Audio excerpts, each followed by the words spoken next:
बड़ी खबर फर्रुखाबाद से आ रही है, जहां पर फर्रुखाबाद के सीडब्ल्यूसी के 2 सदस्यों में कहासुनी के बाद हुई मारपीट। सीडब्ल्यूसी के सदस्य नीरज शर्मा ने लोहे की राड से सोमेश द्विवेदी को जमीन पर गिराकर पीटा। सोमेश द्विवेदी की जमीन पर गिरकर पीटने के बाद सोशल मीडिया पर वीडियो जमकर वायरल हो रहा है।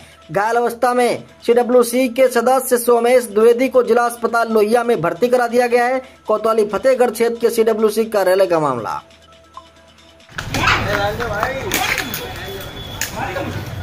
मारेगा मुझे?